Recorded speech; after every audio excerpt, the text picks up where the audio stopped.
പ്രായവ്യത്യാസത്തേക്കാൾ ജെൻസി പ്രാധാന്യം നൽകുന്നത് വൈകാരികമായ പൊരുത്തത്തിനും ഒരേ രീതിയിലുള്ള ജീവിത വീക്ഷണത്തിനുമാണ്. ഡേറ്റിംഗ് ലോകത്തെ ഈ പുതിയ ട്രെൻഡ് ശ്രദ്ധേയമാവുകയാണ്. സോഷ്യൽ മീഡിയയിൽ ഇത്തരം ഏജ് ഗ്യാപ്പ് റിലേഷൻഷിപ്പ് കഥകൾ ഇന്ന് സർവ്വസാധാരണമാണ്. ജെൻസി പെൺകുട്ടികൾ തങ്ങളുടെ പ്രായത്തിലുള്ളവരെക്കാൾ പക്വതയുള്ള പങ്കാളികളെ ഇഷ്ടപ്പെടുന്നതിന് പിന്നിൽ പല കാരണങ്ങളുണ്ട്. കുട്ടിക്ക് പ്രായപൂർത്തിയായതാണ്. Very good. തനിക്ക് പ്രായപൂർത്തിയായതാണോ? 2 പ്രാവശ്യമായതാണ്. സ്വന്തം പ്രായത്തിലുള്ളവരിൽ നിന്നും ലഭിക്കാത്ത വൈകാരിക പിന്തുണയും പക്വതയും മുതിർന്ന പങ്കാളികളിൽ നിന്ന് ലഭിക്കുമെന്ന് ഇവർ കരുതുന്നു.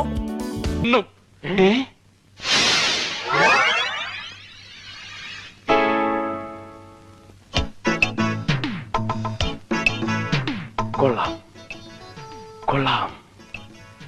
ഒന്ന് തിരിക്കാൻ എന്താണ് മാർഗം? അതെ, മുഖം ഒന്ന് കണ്ടാൽ മതിയായിരുന്നു. ഏയ്, എനിക്കിനി മുഖം കാണണമെന്നില്ല. ഈ കണ്ടീഷനിൽ എനിക്കൊക്കെ. എനിക്കും. ജെൻസി യുവതികൾ കൂടുതൽ പുരോഗമനപരമായ നിലപാടുകൾ ഉള്ളവരായി മാറുമ്പോൾ പലപ്പോഴും അതേ പ്രായത്തിലുള്ള പുരുഷന്മാർ പഴയ ചിന്താഗതികളിൽ ഉറച്ചു നിൽക്കുന്നു.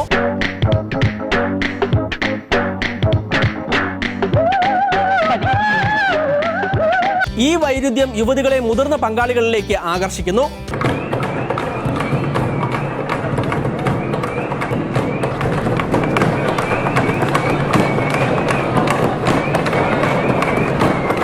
ജെൻസിയുടെ പ്രണയ സങ്കല്പങ്ങൾ വ്യത്യസ്തമാണ്. വ്യത്യസ്തനാമൊരു സത്യത്തിലാരും തിരിച്ചറിഞ്ഞില്ല. ഒരു ഡേറ്റിംഗ് ആപ്പ് മുൻപ് നടത്തിയ സർവേ പ്രകാരം ജെൻസികൾ 63% പേരും പ്രായവ്യത്യാസമില്ലാതെ ബന്ധങ്ങളിൽ ഏർപ്പെടാൻ തയ്യാറാണ്. പ്രായമായ ആൾക്കാർ പേരെടുത്ത് വിളിക്കാനോ? അമ്മുക്കുട്ടിക്ക് ഇഷ്ടമാണെങ്കിൽ എന്നെ എട്ടാന്ന് വിളിച്ചോളൂ. വിളിക്കൂ. ആ, വിളിക്കാം. Thank you. ഇതിനെ ജെൻ ബ്ലെൻഡ് റിലേഷൻഷിപ്പ് എന്നാണ് വിളിക്കുന്നത്.